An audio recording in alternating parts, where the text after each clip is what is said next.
साथियों नमस्कार। आज हम पटवार एग्जाम जो कल होने वाला है उसके लिए कुछ महत्वपूर्ण प्रश्न यहाँ कर रहे हैं। देखिए, ये चल रहा है 2025 और 1925 में भारत में एक बहुत महत्वपूर्ण क्रांतिकारी घटना घटित हुई थी। उसका नाम था काकोरी रेल डकैती कांड।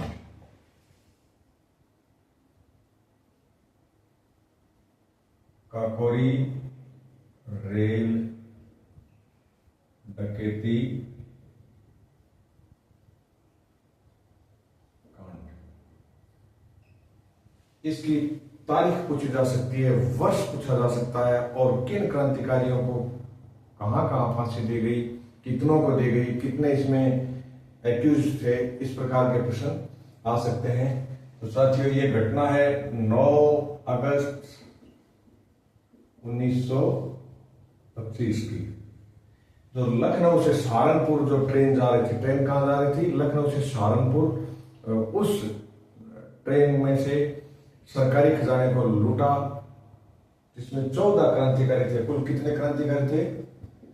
14 क्रांतिकारी। और इसमें 4 को फांसी दी गई। अब ये जिनको फांसी दी गई उनके नाम आ सकते हैं। इसमें चंद्रशेखर आजाद भी थे, लेकिन चंद्रशेखर आजाद कभी भी अंग्रेजों की पकड़ में नहीं आए। आजाद नाम को हमेशा उन्होंने सार्थक किया। अब इसमें जिनको फांसी दी गई वो एक तो थे पंडित राम प्रसाद बिस्मिल।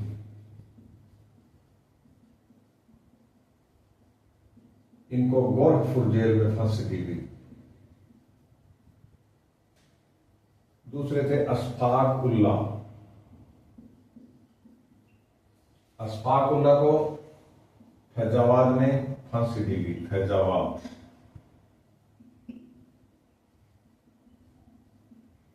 तीसरा नाम है रोशन सिंह ठाकुर। रोशन सिंह, इनको गोंडा में फांसी दी गई थी। गोंडा यूपी का एक डिस्ट्रिक्ट है। और चौथा नाम है रोशन लाल। यानी इन कुल 4 क्रांतिकारियों को फांसी की सजा दी गई थी। काकोरी रेल डकैती कांड में कुल 14 के ऊपर मुकदमे चले थे। उनमें चंद्रशेखर आजाद भी थे, मनमथनाथ गुप्त भी थे, इस प्रकार के कई नाम थे। तो हम 4 इनको आप रख लें अच्छी तरीके से, क्योंकि काकोरी को 100 साल हो चुके हैं इस वर्ष, इसलिए काकोरी रेल डकैती कांड आ सकता है। और फांसी वाले जो क्रांतिकारी थे उनके नाम भी आप याद रखें। इनमें यह प्रश्न भी बन सकता है कि इनमें से किसको फांसी नहीं दी गई। फिर एक प्रश्न है, वो है कि भारत की पहली क्रांतिकारी घटना कौन सी थी? भारत की प्रथम क्रांतिकारी घटना। साथियों, क्रांतिकारी आंदोलन का उदय महाराष्ट्र में हुआ था, यानी जन्म महाराष्ट्र में हुआ। और ये आंदोलन सबसे चरम पर, सबसे ज्यादा क्रांतिकारी, सबसे ज्यादा जिनको फांसी की सजा दी गई वो थे बंगाली। तो बंगाल में ये आंदोलन अपने चरम पर पहुंचा था। पर भारत की प्रथम क्रांतिकारी घटना 1897 में महाराष्ट्र में पुणे के प्लेग कमिश्नर मिस्टर रैंड की हत्या से। मिस्टर रैंड की हत्या, यह भारत की पहली क्रांतिकारी घटना थी। और घटना में जो महान क्रांतिकारी थे वो थे चापेकर बंधु। कौन थे? चापेकर बंधु। इनकी संख्या 3 थी, यह भी याद रखने लायक है। तीनों भाइयों ने मिलकर के मिस्टर रैंड की हत्या की थी। उसको भारत की पहली क्रांतिकारी घटना माना जाता है। एक का नाम था विनायक हरि चापेकर, दूसरे का दामोदर हरि चापेकर और तीसरे क्रांतिकारी का नाम था बालकृष्ण हरि चापेकर। फिर आगामी प्रश्न आता है कि सिंधु घाटी सभ्यता की तीसरी राजधानी कौन सी थी? सिंधु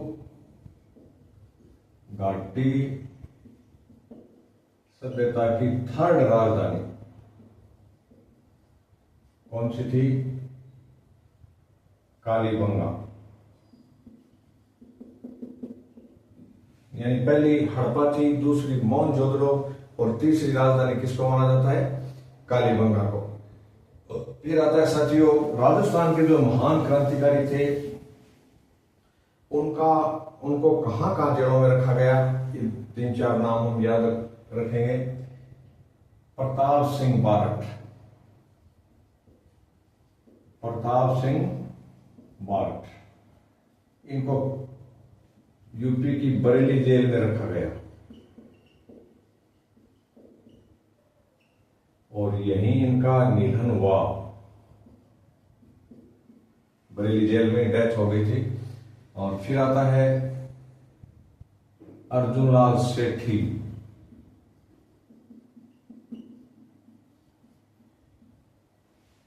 अर्जुन लाल सेठी निमेज हत्याकांड में, यानी आरा डिस्ट्रिक्ट में एक निमेज हत्याकांड हुआ था, उसमें इनको वेलूर जेल में रखा गया।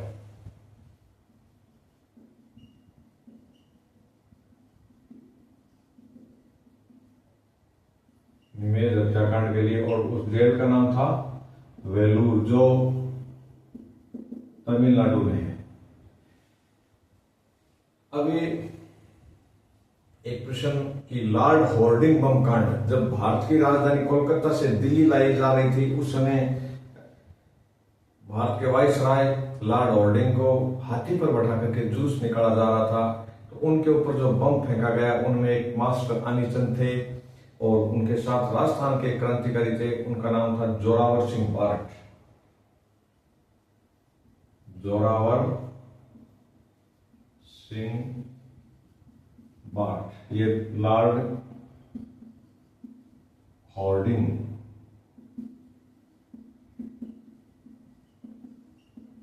बमकांड के क्रांतिकारी। हम आरोपी नहीं कहेंगे क्योंकि हमारे लिए इनके नाम बहुत सम्माननीय नाम है। तो ये लॉर्ड हॉर्डिंग बमकांड के क्रांतिकारी थे और वर्ष है ये 1911, घटना हुई थी ये दिल्ली में।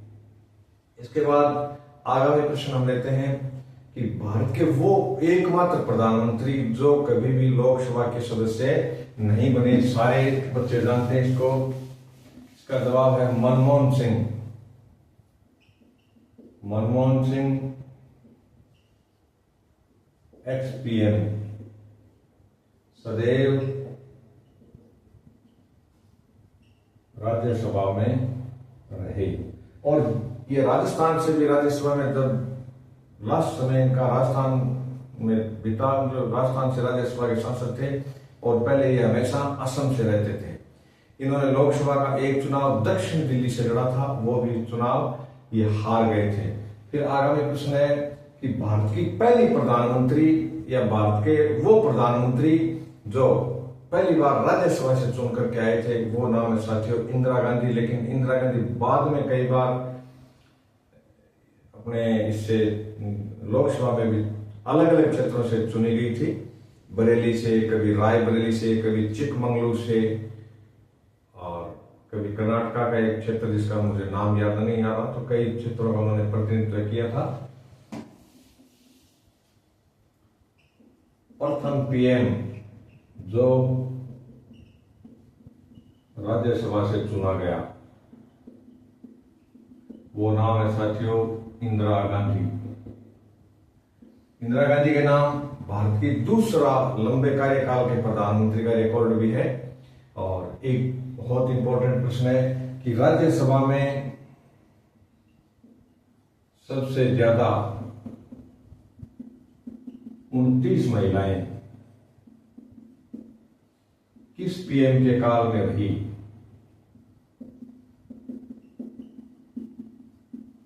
ये जवाब भी इंदिरा गांधी है। एक प्रश्न कि भारत के कौन से प्रधानमंत्री सोवियत संघ में राजदूत भी रह चुके थे, तो उसका जवाब है गुजराल। आई के गुजराल, ये एक्स-पीएम और भारत के विदेश मंत्री भी रह चुके थे। आई के गुजराल पहले सोवियत संघ में राजदूत थे।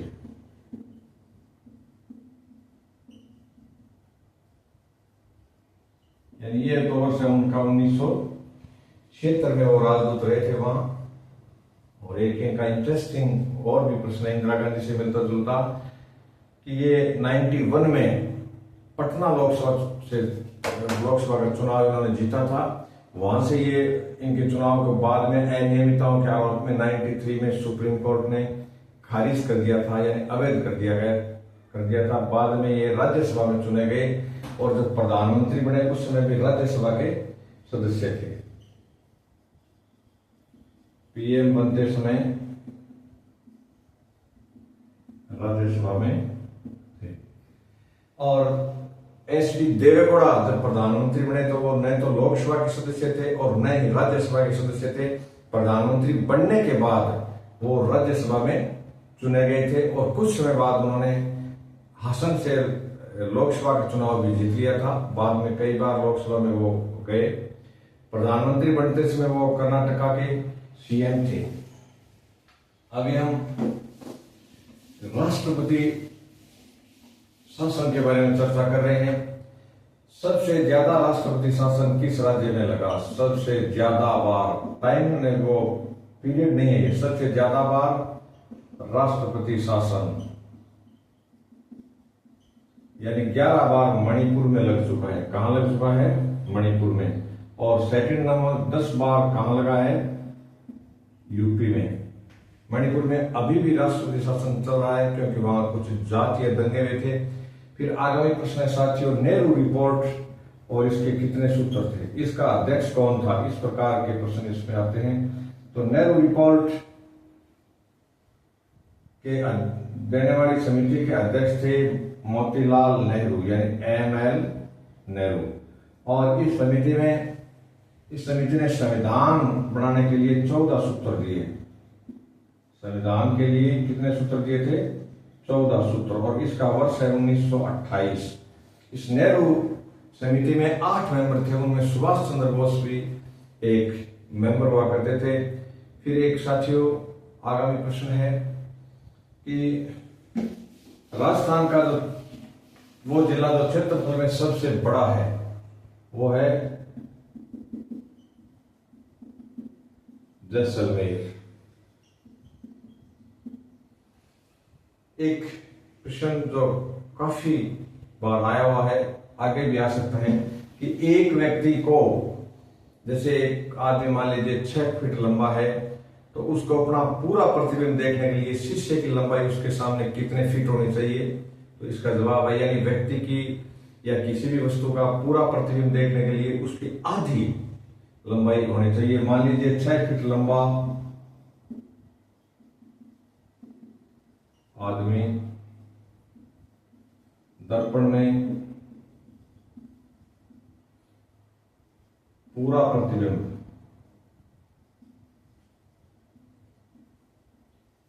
देखेगा तो दर्पण कितना होना चाहिए? दर्पण 3 फीट लंबा हो। बहुत इंपॉर्टेंट प्रश्न है। यानी किसी भी वस्तु का पूरा प्रतिबिंब देखने के लिए आधे उसकी जो लंबाई है उसकी आधी लंबाई का शीशा या दर्पण हमारे सामने होना चाहिए। एक प्रश्न है जीएमओ, ये बहुत इंपॉर्टेंट है। जीएमओ की फुल फॉर्म यानी जेनेटिकली मॉडिफाइड ऑर्गेनिज्म, इसका पूरा नाम है। यानी सूक्ष्म जीवों को या फसलों को जीएमओ विधि के द्वारा परिवर्तित किया जा सकता है, उनकी जीनी संरचना में चेंजेस हो सकते हैं।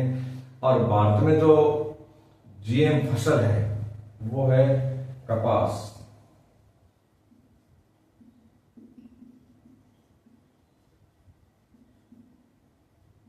यह है कपास।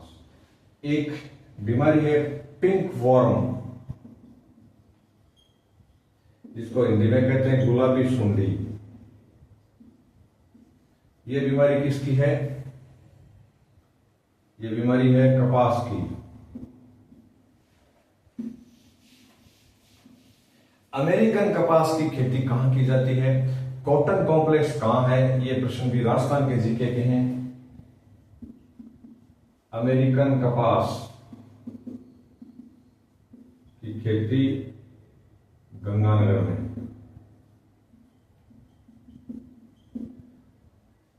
कॉटन कॉम्प्लेक्स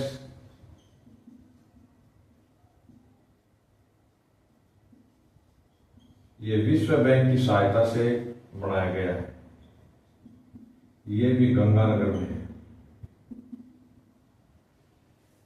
इसके बाद जो मनुष्य में लिंग निर्धारण का कौन सा गुणसूत्र या कौन सा जोड़ा करता है या किसके लिए कौन सा वो गुणसूत्र उत्तरदायी है, इस प्रकार के प्रश्न मैंने कई बार देखा है। 50% बच्चे इतना इजी प्रश्न होते हुए भी इसका जवाब गणित लिख डालते हैं। तो साथियों, XY गुणसूत्र यानी 22 जोड़े समान होते हैं। 22 जोड़े गुणसूत्र स्त्री और पुरुष दोनों में समान होते हैं। 23वां जोड़ा स्त्री में होता है XX और पुरुष में 23वां जोड़ा होता है XY। यानी जब X और Y मिलेंगे तब संतान क्या होगी? लड़का। और जब X और X मिलेंगे तो क्या होगी? लड़की। बहुत याद रखें, Y विषय याद रखें। Y केवल आदमी में पाया जाता है, स्त्री में नहीं होता। क्या होता है साथियों? प्राकृतिक जो गैस है जिसको हम NG या नेचुरल गैस कहते हैं, और इसी को जब कंप्रेस कर दिया जाता है, दबा दिया जाता है, तो वो CNG में बदल जाती है, जिसका नाम है कंप्रेस्ड नेचुरल गैस। NG या नेचुरल गैस, प्राकृतिक गैस का मुख्य घटक क्या है?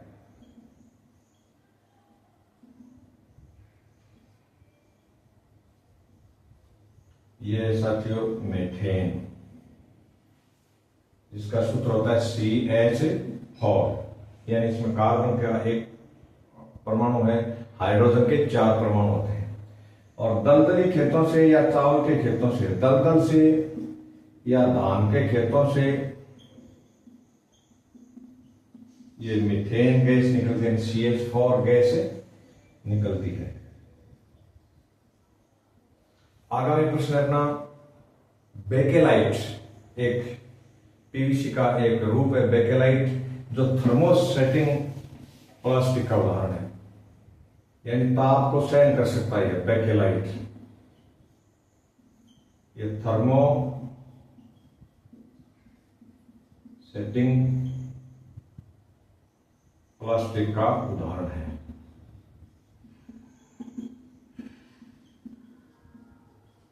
पीवीसी के यानी पॉलीविनाइल क्लोराइड के अलग अलग रूप होते हैं। पॉलीथीन भी उसका एक रूप है। जो हम पाइप बनाते हैं वो भी पीवीसी के होते हैं। तो इस प्रकार की जो चीजें हैं वो इसमें थर्मोसेटिंग प्लास्टिक आप याद रखें, उसका उदाहरण है बेकेलाइट। फिर आगामी प्रश्न अपना है अंतरिक्ष में जाने वाले 2 भारतीय।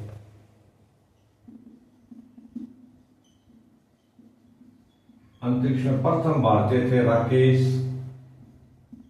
शर्मा। क्या नाम था? राकेश शर्मा। और दूसरे भारतीय थे शुभांशु शुक्ला, जो USA के सहयोग से गए हैं और 18 दिन रहे हैं। याद रखना, कितने दिन रहे हैं? 18 दिन अंतरिक्ष में रह करके लौटे हैं। एक साथियों, विटामिन B6, इसको पायरिडोक्सिन कहते हैं। क्या कहते हैं? इसका वैज्ञानिक नाम है पायरिडोक्सिन। ये आदमी के स्नायु तंत्र, जिसको हम अंग्रेजी में नर्व सिस्टम कहते हैं,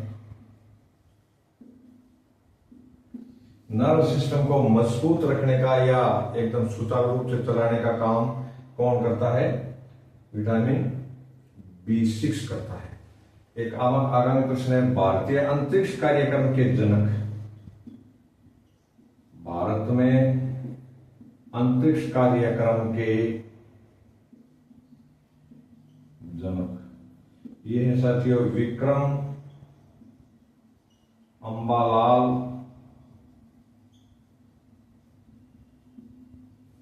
साराभाई। इनको भारत में स्पेस प्रोग्राम का फादर कहा जाता है। आगामी प्रश्न हम लेते हैं कांग्रेस की स्थापना और कांग्रेस के अध्यक्ष का नाम।